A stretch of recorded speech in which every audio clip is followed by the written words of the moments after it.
Screw 616. Fuck Earth Prime. This season, we're going multiversal. Super Nerdland brings you Graded Point 5. Hey everybody, and welcome to Graded Point 5. I'm your host Jason. With me today are Daryl. Hey. Dick. Hey. And Wayne.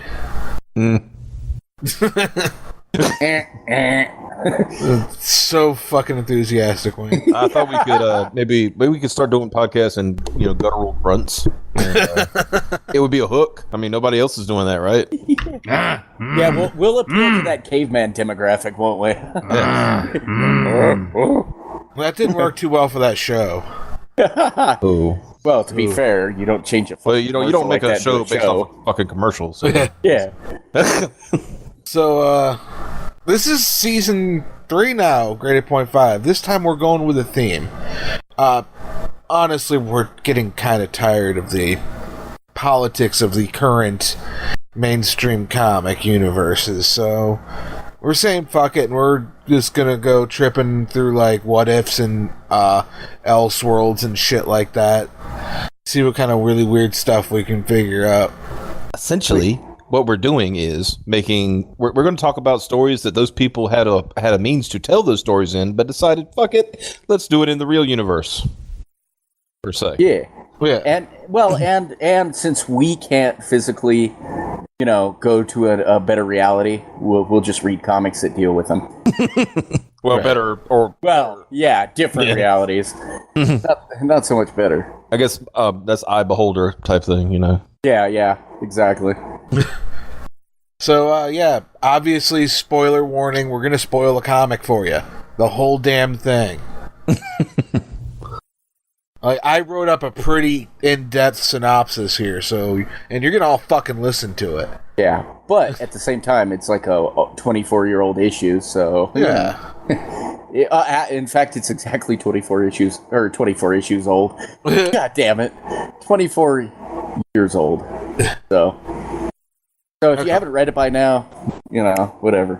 Okay, everybody? Need to sit down? Is that what we need to have a talk? Oh, man. Oh, poor Billy. Right. Jesus Christ. So we're looking at specifically, what if Volume 2, Issue 52? What if Doom became Sorcerer Supreme? This was written by Wayne's favorite writer, Dan Slott. Now, I should point out, this is before it became I shouldn't say before, he probably always was a massive douche nozzle, but let's say it was less apparent in the 90s. Because, guess what? Nobody fucking cared about their fucking opinions. Right. So.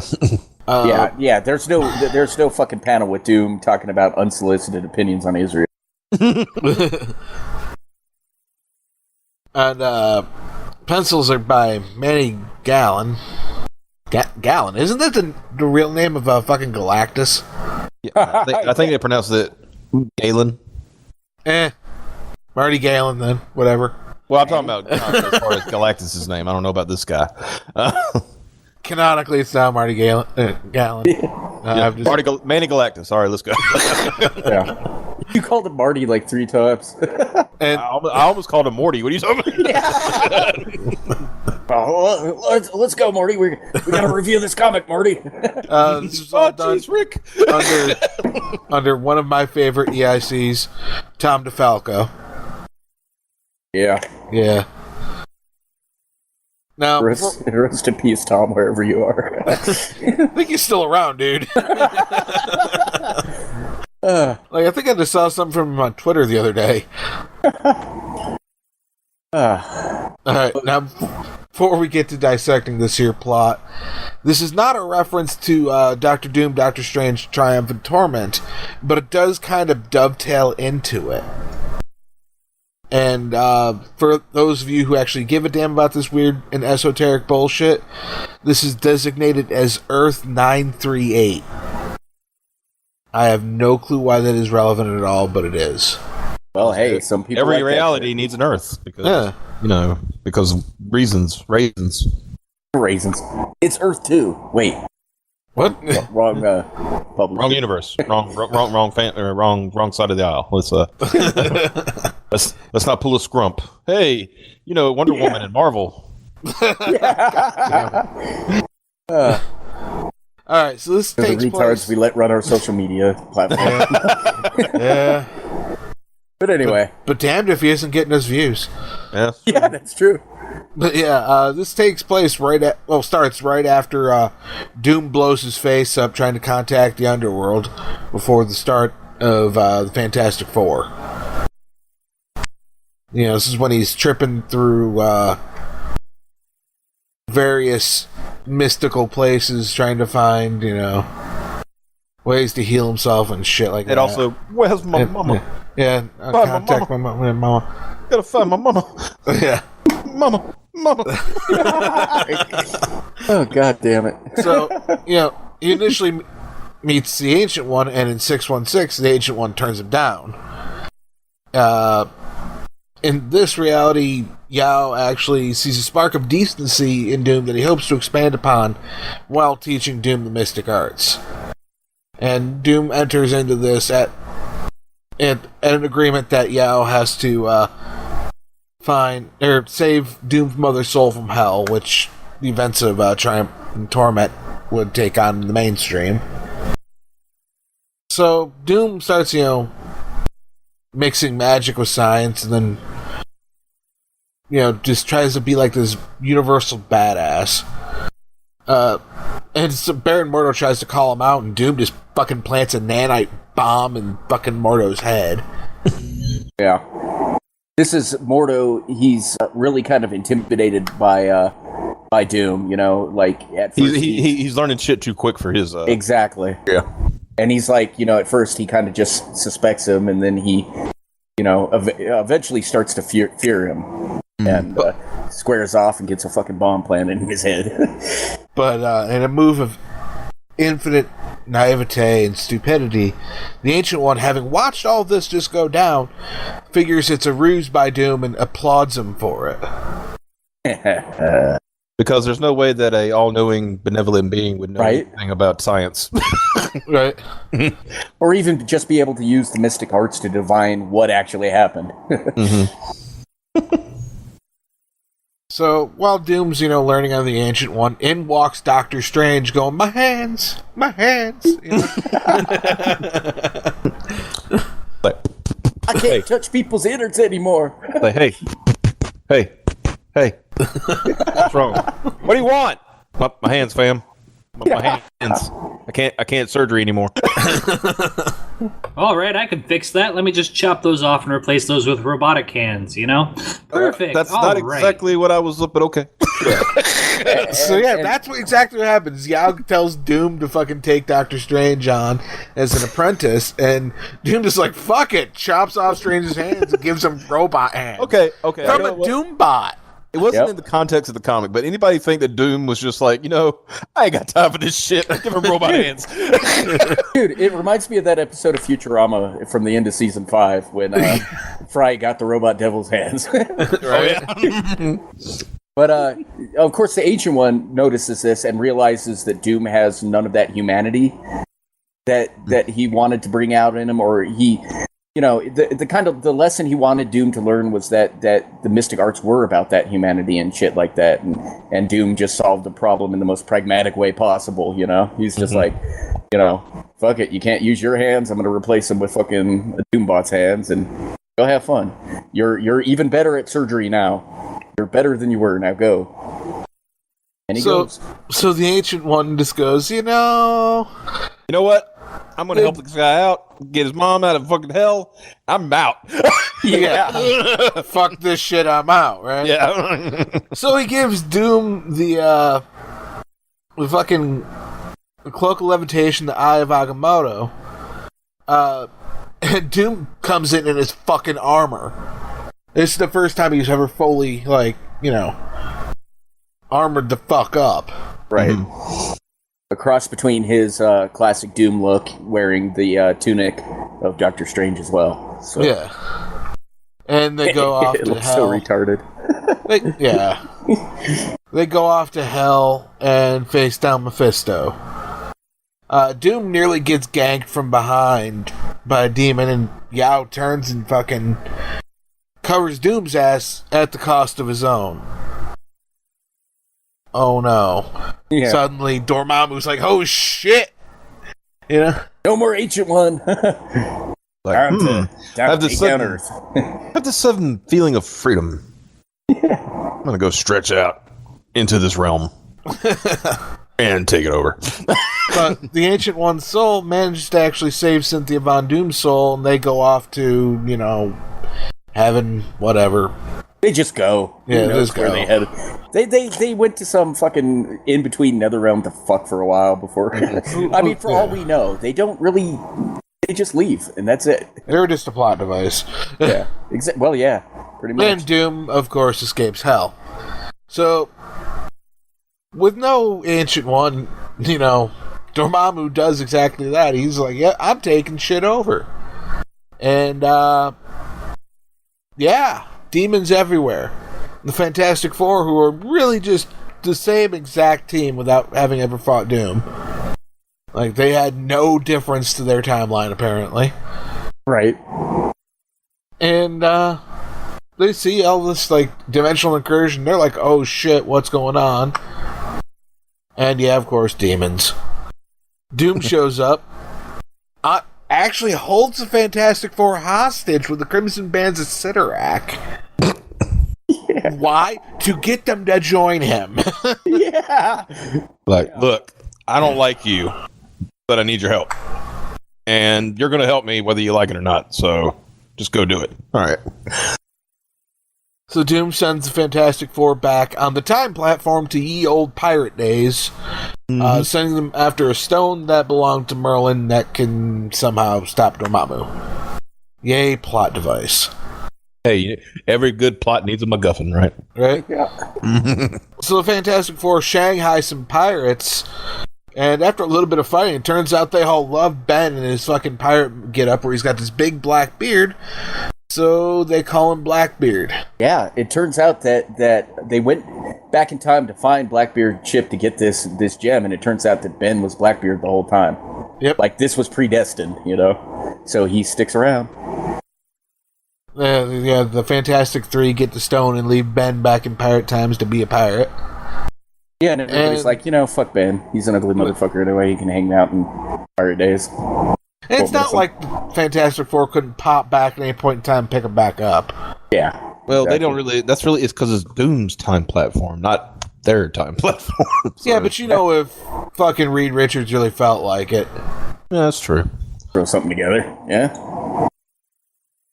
But they show back up in New York. Yeah. And during the incursion. Big old Dormammu incursion.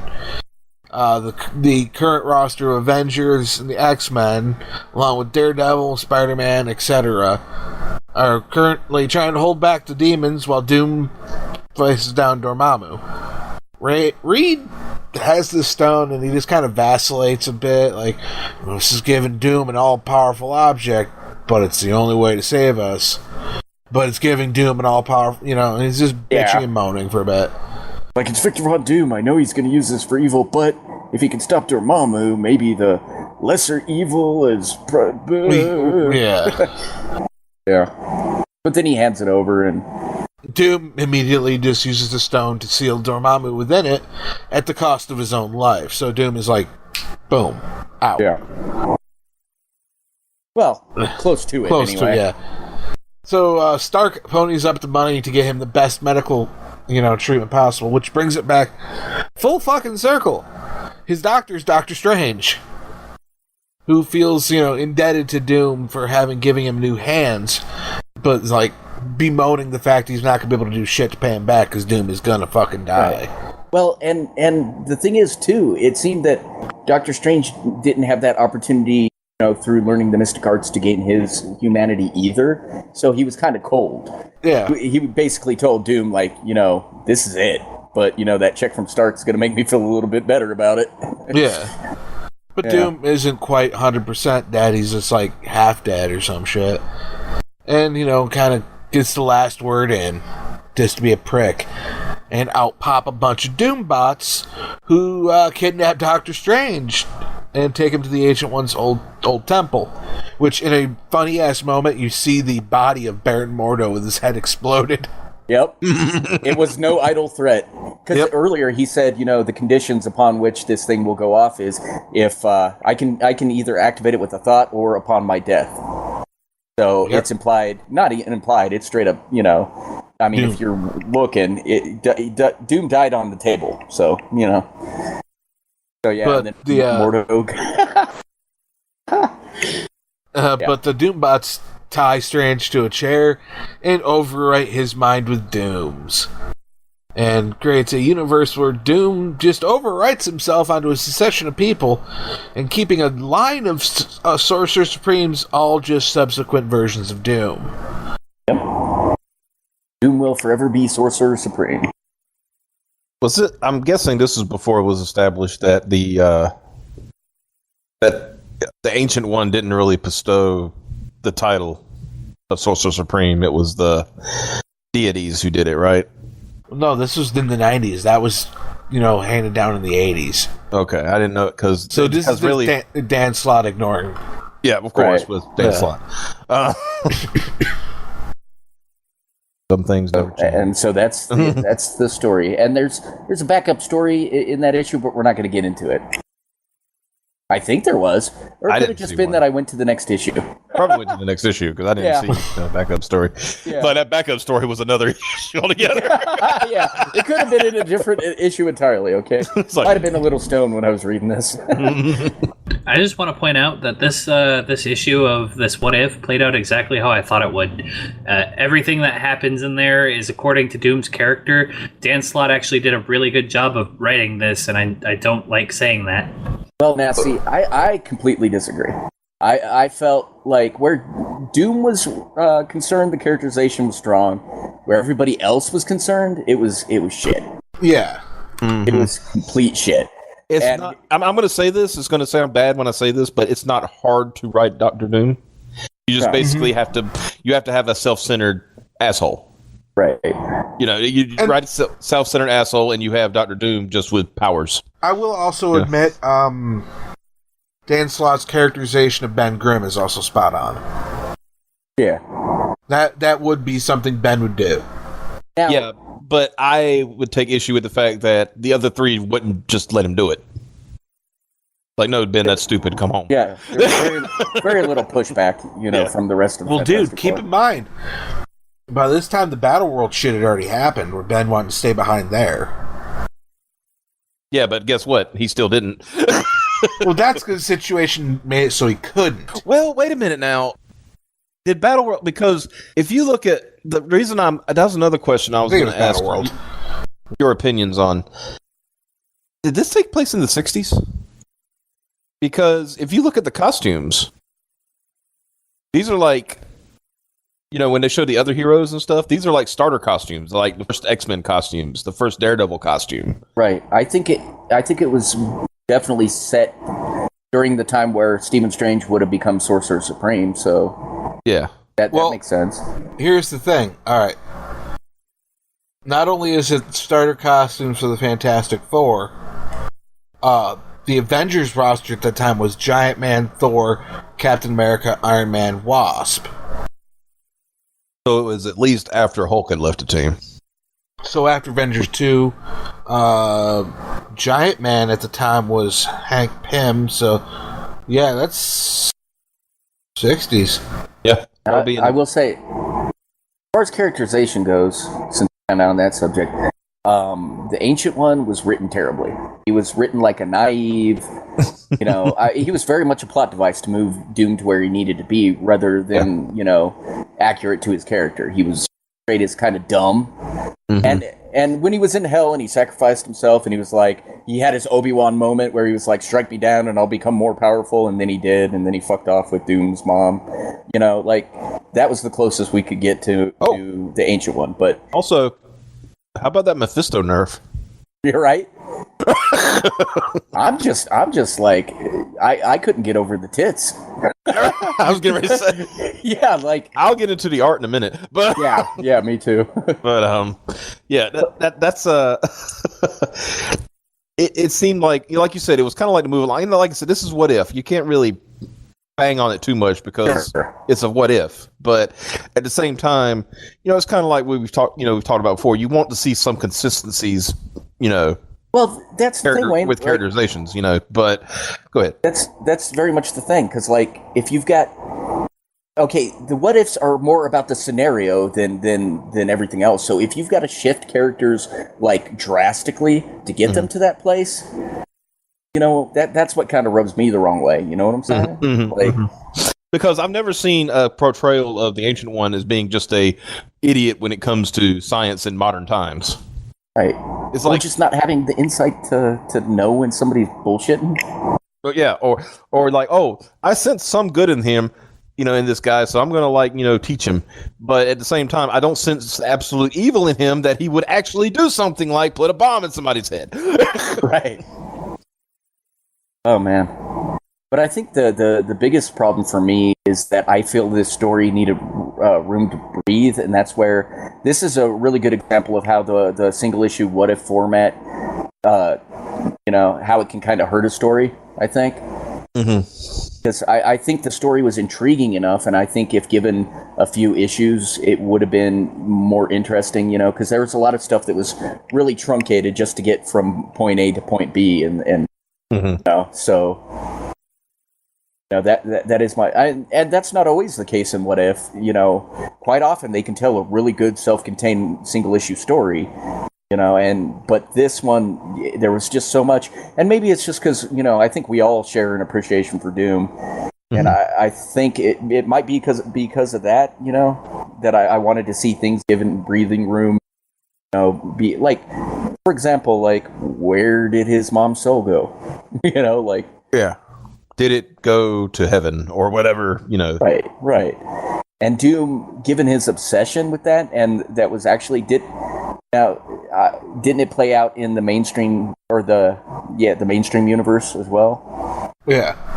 Like given that obsession with getting his mom's soul back, I think it would have warranted more than, oh hey, I'm back from hell and mission accomplished and let's move on. You know, like Well. I mean, it's like rarely did What Ifs like do multi-part story, you know? Right? Once Later in a while, once in a while they would do that, but well, and that's the thing. Generally speaking, the format worked, you know, because they told more intimate stories, like, you know, what if Wolverine had killed the Hulk, for example? Stuff that made sense in a single issue format, you know. And you know, and what I liked. You know, I know we're going to talk in depth about that particular issue later. The what if, like in that particular what if, you know, Hulk killed Wolverine, it was page 2.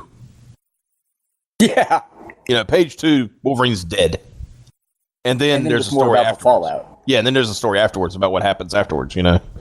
Right.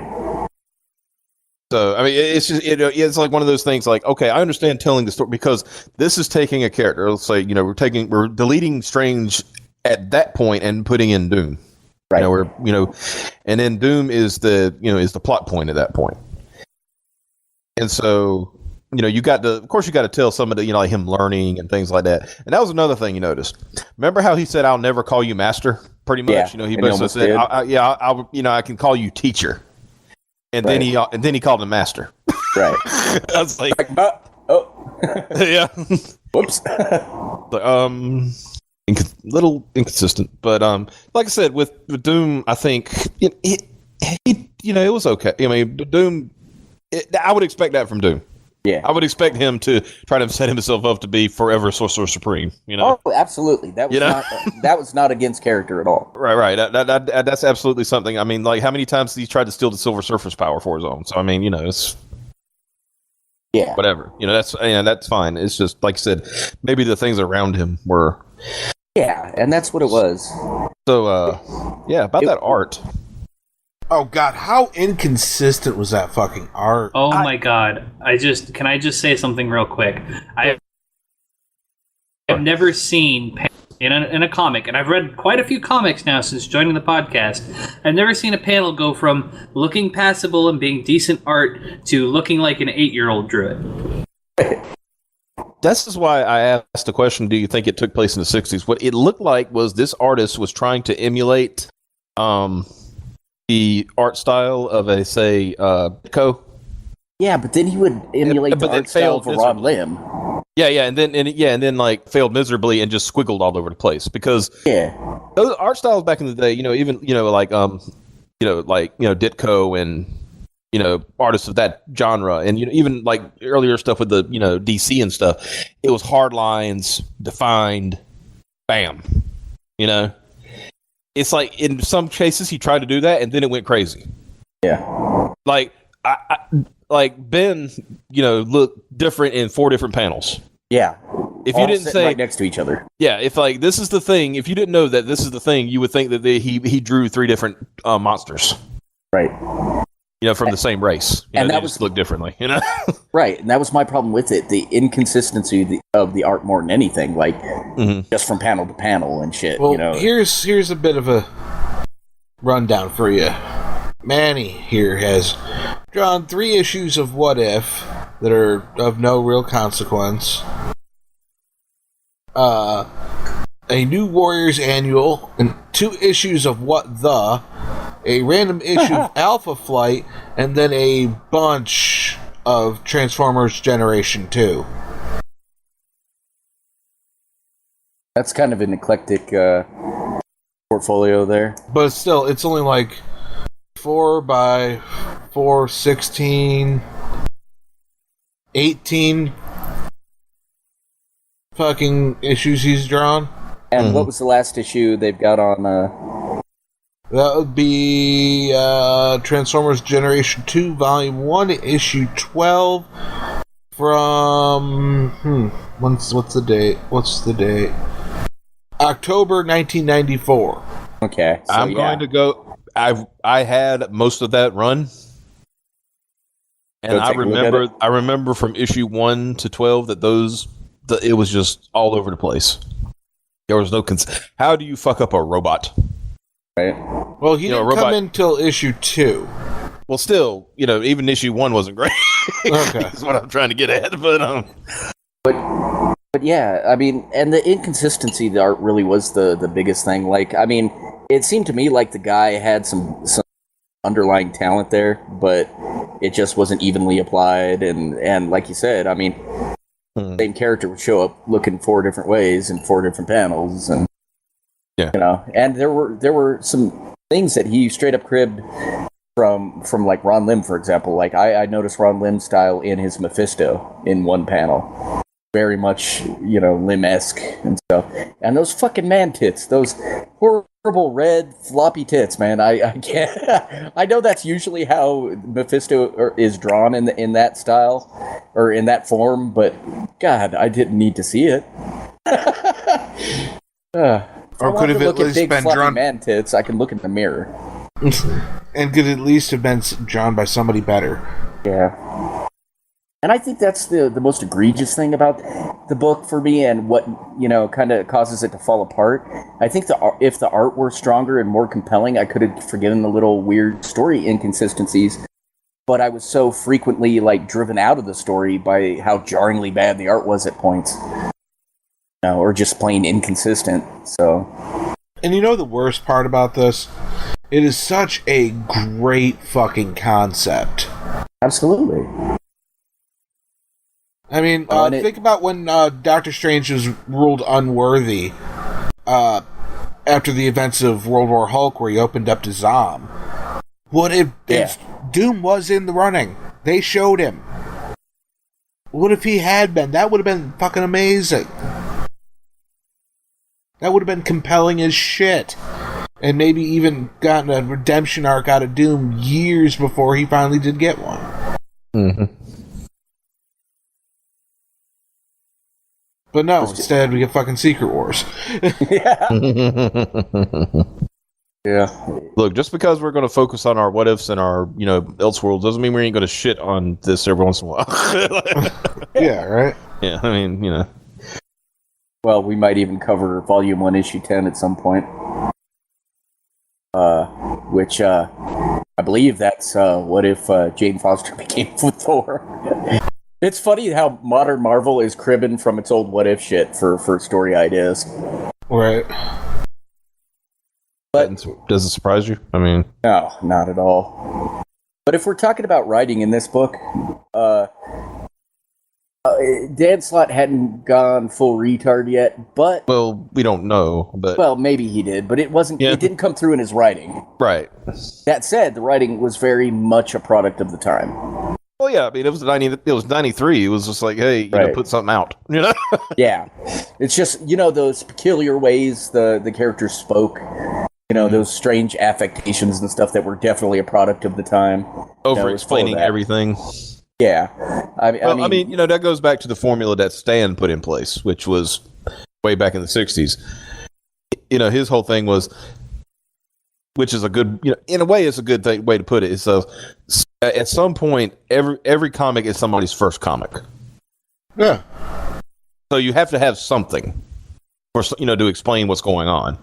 Especially with the what if line, which assumes you already kind of know the original. Yeah, the what if, especially because the what ifs are basically, it's like should at least have a passing knowledge of what the real history was, and I wouldn't blame people if they thought Chris Claremont wrote this. With the amount of how wordy it was. Yeah, of exposition and shit. Well, at least nobody would give an entire full speech in leaping 10 feet.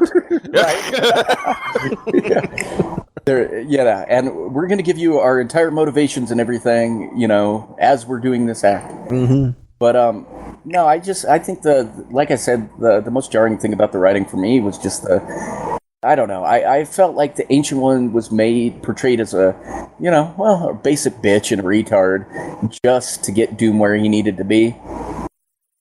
And that kind of bothered me a bit. Aside from that, the writing was, it wasn't Amazing Spider-Man. Right. This isn't one more day. Yeah. It wasn't, I guess I was going to say JMS, but JMS really didn't want to have any part of that at the end there. But. Yeah. It isn't anything, from that time period or anything. Like, honestly, for a Dan Slott, this is good. Yeah, for a Dan Slott, yeah. I mean, it doesn't, it's not as good as, say, like when he did She-Hulk or anything like that, but which is probably one of his better works because, he actually took the character and worked with it, and worked it into a way that it worked for Jen Walters, But and like I said, I always got to give the caveat that these are quick hit. We're not, something that probably took multiple issues or whatever to expend prior thing. They condensed it down into 24 pages. So you can't. Yeah, I don't want to harp on them too bad because that's just the way the format was at the time. Because look at the contrast with DC. It was always like it took a story and it almost told a different story. It's like like take The Nail for example. What world without Superman? Those kind of things. Yeah. We're going to be doing The Nail. We're doing yeah, we definitely got to do The Nail. Nail was amazing. But but with What Ifs was always, we're going to take a certain point in a certain story and we're going to change it. And then, deal with it at that point,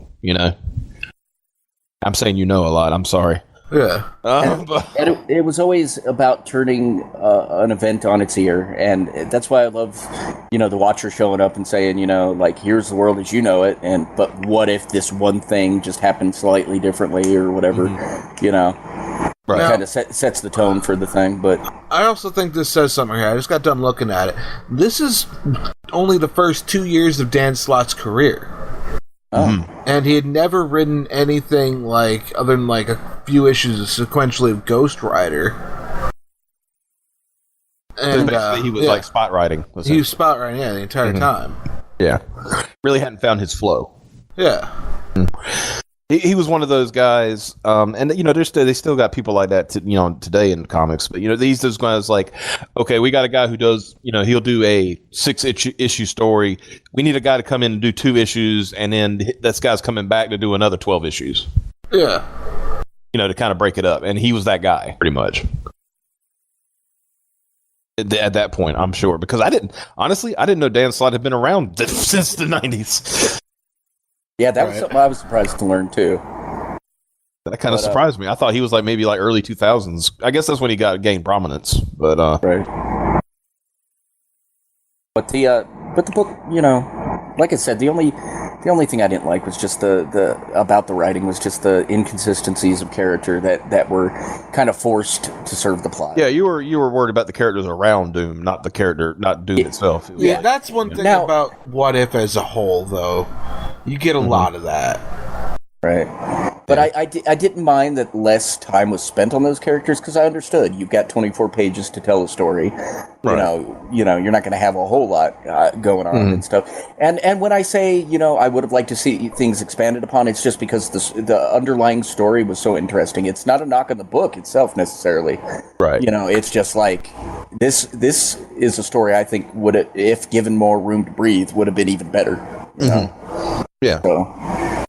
And I know people like to hate Dan Slott now, and for good reason. But I can't fault him too much for this. I mean, given the format of what he had to work with and stuff, he did a decent job. It was an interesting enough story. He didn't change too much about the character himself. About Doctor Doom. No, I mean, Doom was pretty true to character. Did he make the Ancient One an idiot? Yes. Did he? I think Mordo was perfect. I mean, because that's exactly what Mordo would do. He would get jealous and fucking, because that's what he did, And of course, Dormammu, I mean, when you got Ultimate Evil, it's not hard to write. Right. You know what I mean? It's like, I'm going to destroy Earth. All right, well, we got that. And like I said, the characters, what they did to Mephisto, I'm just like, reading that, I was like, Like, we're talking about a dude who rewrote reality at one point. Right. And he's getting his ass kicked by a magician, essentially. But I did think that even when Doom made that kind of ultimate sacrifice, it still played to Doom's character that he would have a backup plan, so he could essentially live forever and maintain this power forever. And I would also say that he made the sacrifice not for the good of the world, but for that everybody will think I'm awesome. Right. You know what I mean? He didn't give a shit that the world would say. It was like, oh, now they'll think I was great. Right. And that was very true to his character. And I've solidified my part in, my piece in history as someone who will be seen as amazing, Right. Yeah. I will be known as a savior, and and that was very true to his character because Doom rarely does things, altruistically. There's always a self-serving purpose in there somewhere. Something Doom gains, or well, that's pretty much it. Yeah. Doom rarely does anything unless he gains. So. Like, what do I get out of this? Right. Exactly. Now they've kind of subverted that in the more recent Doom stories and stuff, with him taking up the mantle of Iron Man and whatnot, and trying to find redemption after Battle World and all that, the latter day Battle World and shit like that. But still, you got to figure what's the end game there. Yeah. So yeah, the book definitely spoke to the character of Doom pretty well, and I think ultimately when you've got such a short number of pages to hammer out that story, maybe the end. And I'm just kind of coming to this realization as I'm thinking it out. Maybe the ancillary characters are a little less important than nailing the story focused characters. Maybe so. Something to think about, I suppose. But it was an interesting story, from start to finish. I think in spite of kind of like some writing inconsistencies and some art inconsistencies, the just like seeing where the story was going to take you kept me reading anyway. Yeah. It's not a very hard read, folks. So yeah. I don't mean to imply I struggled, but I did. No. Third grade reading level, folks. Yeah, well, that's what happens when you fucking drop out of school in the 3rd grade to pursue a career in I don't know what.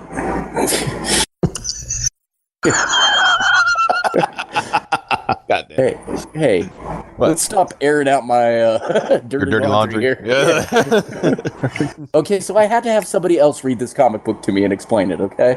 But I thought the pictures were interesting. You see, Daryl, in this situation, he's like all tucked in his bed. He's like, Yeah. tell me story. Jeez, you're gonna make me choke on my own shame. I mean, if you gotta go. Yeah. Well, I mean, that's the way I'm gonna go anyway. I mean, if I don't die of shame, then like shortly after I die, all the bad pictures on my hard drive will be found. Now, you want proof that Dan Slott is sexist? Oh. Sure. The only X-Men character from that era not to appear was Jean Grey. Bastard. In fact, the 4 male X-Men all showed up. In fact, aside from Sue and the specter of his mother, is there even a woman in that book? Another woman? Wasp. Wasp. Is she flying around in there? Yeah, and well, technically Hank Pym. Oh. No, this does not bode well for Dan Slott's feminist credentials. Yeah. Yeah, That's true. He literally neglected women, and Oh, dude, you should see the one fucking panel the Wasp shows up in. Like, this is it. Hold on a sec. Let me get this for you, because this is ridiculous. This is the one appearance of Janet Van Dyne in this whole fucking story. Wait for it, folks.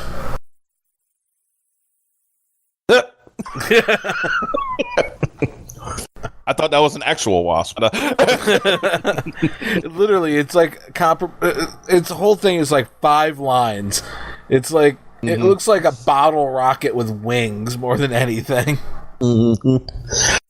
I gotta say, the panel in which the Doombot inserts the nano bomb in Mordo's head or whatever confused the fuck out of me. Because I'm saying, if you look at that panel, it looks like he straight up murdered him. And then in the next panel, he's just like holding his mouth like, whoa, got a taste of that salty robot dick.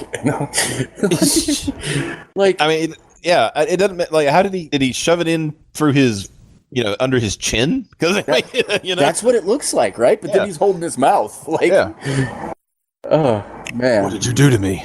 Well, you see, some people call this rape. So. But then I'm looking at this panel, like what page is this? I think 10 at the bottom with Mephisto, and that is very clearly a ripoff of Ron Lim's art, just straight up, like undeniably so. And it's just, I mean, I'm looking through this again for kind of a refresher, and this is just, man. Best I can say about this is definitely early 90s art. Yeah, this is... Yeah. I mean, it was early 90s art trying to look like early 60s art. Yeah. And failing on both counts. Mm-hmm. Because Jim Lee, he was not. No. But I wouldn't have put it past him to try to be. No. One or well, two, we do have to bear in mind What If was a lot of filler artists and writers and shit. True, but then occasionally you get some books done by some unknown people who went on to do some good, some really good stuff later on, But, like this one, for example. No, actually, I can't say I've ever seen this artist, but I like his work. Never mind. Page 2, and I'm already gonna puke in my mouth. Jeez. But I think the takeaway from this, though, is that you read the old What Ifs for the stories. Even then, just for the ideas. Yeah.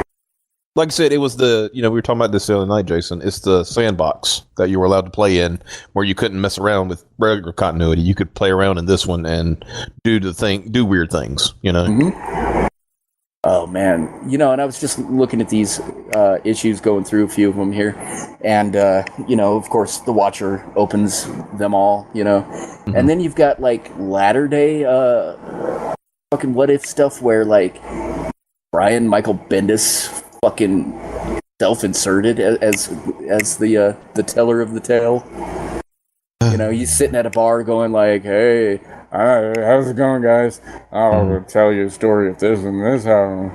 It kind of takes you out of it, Yeah.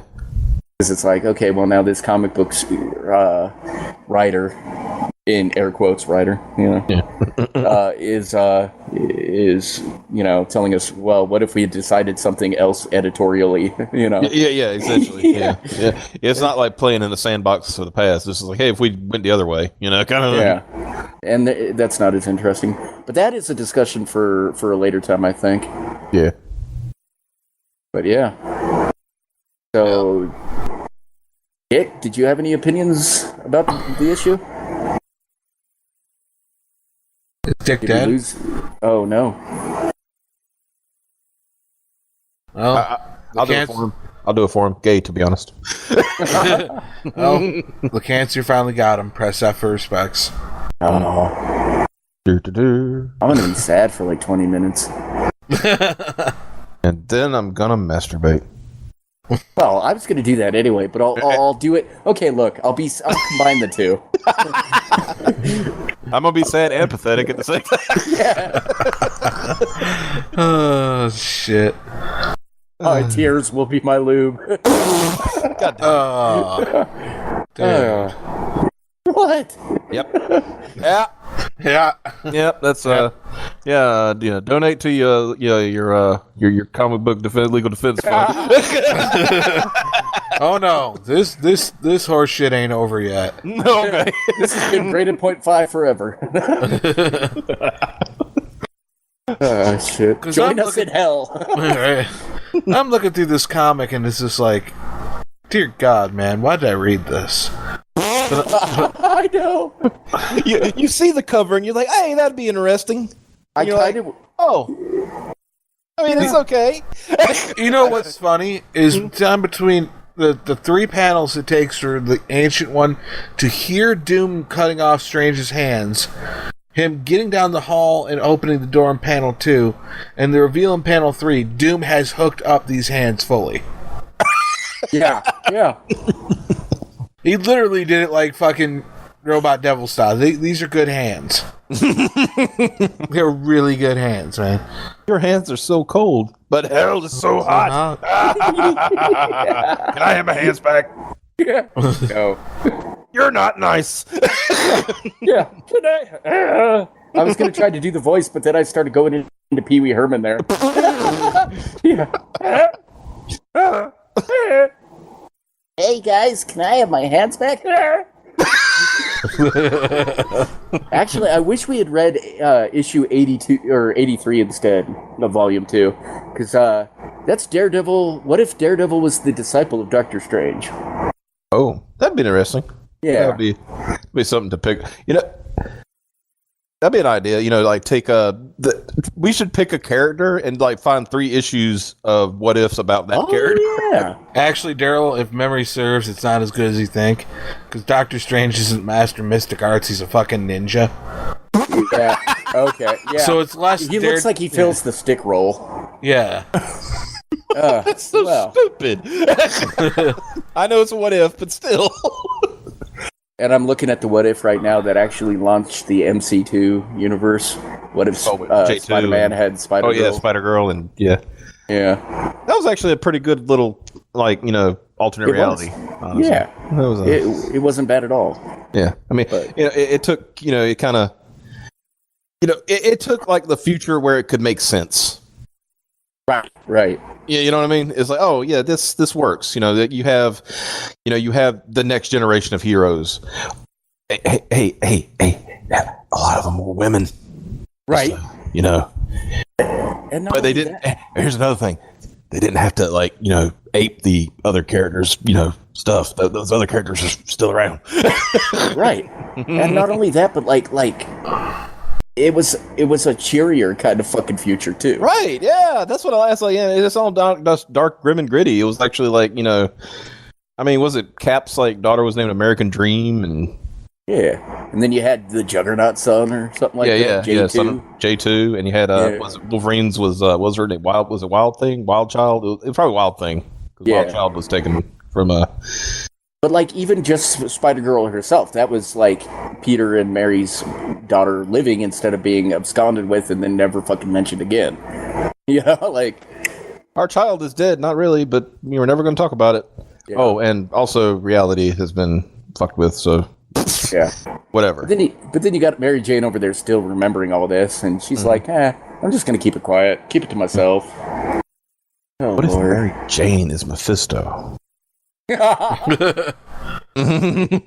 well, she is ginger, so she has no soul. So, but it's like they had this thing. Very plausible. They had this whole like theory in Warcraft. Is like one of the main characters is Jaina a dreadlord, right? And Jaina's like one of the big time Alliance good guys, right? And so that the whole thing is like, what if Jaina's a dreadlord? So yeah, what if Mary Jane is Mephisto? And that was just her long-term ruse. She became Mephisto so that she could dissolve her marriage with Peter. She's just like the real Mary Jane has been dead for divorce on my. Yeah, the real Mary Jane has been dead for 5 years. It's just been Mephisto the whole time. As hackneyed as that sound, it's still better writing than the actual One More Day. I told, as Jason was talking to him the other day, give me EIC for a little while. Yeah, I'd straighten this shit out. But that's another topic. I mean, this is one of those points when we're having this discussion where I wish we had the talent to put together our own books. Like if I could get off my ass and start drawing again, and shit. I'd love to see what we could come up with. Just, I don't know.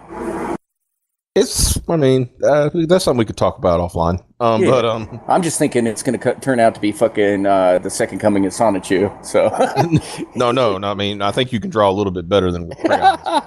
And I don't know. No, he's just going to do it like that on purpose. Yeah.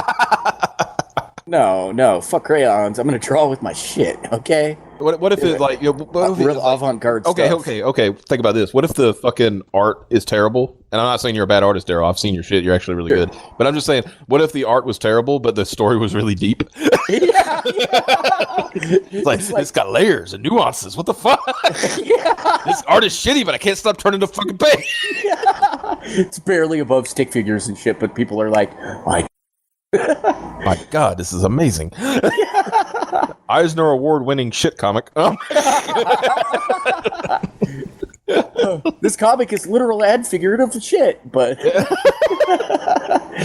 oh man, we've gone off the rails again. But I love it. This is why I enjoy doing this show with you guys. So, what are you guys thinking about for next week? I mean, I'd be down. If we were going to do like what I talked about, like doing a couple. Okay, you have to correct me if I'm wrong. I'm pretty sure they did it both ways. What if Wolverine killed the Hulk and what if Hulk killed Wolverine, right? They did that both ways, right? I believe so, yeah. I'm looking, I'm not seeing it, but it sounds I know they familiar did, to me. I it know might have they been did, Hulk kills Wolverine because I owned that for a while. I'm sure I still do own it. It's just in a chest somewhere. Right. And it could well have been a different volume, or each story could have shown up in a different volume or something. It's very well true. Yeah, I had to do some research on that. But if there's 2 issues of that, I would like to do that. But if it's just one, then just do that one. The only one I'm seeing is Volume 2, Number 50. The Hulk had killed Wolverine. Yeah, that sounds weird though. But yeah, I think that would be a good one to start with, and I'll look and see if they ever did the other way. I thought they did, but I might be wrong. I'm not gonna, because that's how some what ifs. That's what they did. They kind of did it one way and then did it another. So. Well, yeah. I'm pretty much. I was actually going to propose that we put alternate between what ifs and. We could do an Elseworld. That'd be cool. Yeah, exactly. Yeah. What do you Talked think about the nail. I've never read it, so this would be I'm kind of psyched. Yeah. Okay. Let's See, I want to. What I want to do is I want to do more of the fucking those big issues, like the one where with Doctor Strange and Doctor Doom, and they go and save Doom's mom. I don't remember what those are called off the top of my head. I'm sorry. Well, right now we're just doing alternate realities. Yeah, that is true. What if Wolverine had killed the Hulk? Volume 1, issue 31. Oh, so there we go. How about we do that next week? Okay. Yeah. So And then the week after we could that way you could get a chance to get the nail and for Daryl so he could read it. I think you would enjoy that, Daryl. It's a very good. Yeah. What is the nail? The Nail is it's called Justice League The Nail, and it's essentially a story of what if Superman did not land in Kansas. Oh. Interesting. I'm not gonna give it away. Not gonna give away what happened because you need to read it if you haven't read it. It's a good Yeah, I haven't. Yeah. So similar to Red Sun in the basic. Similar, but the thing is, the Justice League still forms. Okay. And it's basically like how does the world work without a Superman? Gotcha. The whole premise is basically the Kents missed it because they had a nail in their tire. Oh no shit. They had a flat. That's how they missed the whole. Yeah. Oh, okay. And I'm just really quickly glossing over the synopsis here, and it looks like stuff. Oh. Yeah. He's literally Amish. hey, Oh Jesus! Hey, stop it. But yeah, I think that would be good. Let's do Wolverine Hulk stuff next week. Yeah.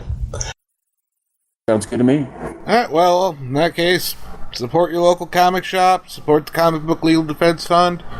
Donate to Chapo Trap House. Follow us on Twitter at graded.5, all one big old word. Yeah. Big shout out. Somebody will be posting on it. You just don't know who. Big shout out to our new social media intern. Yeah, he's a wonderful lad. Sentient cow. And we'll see y'all next time. All right.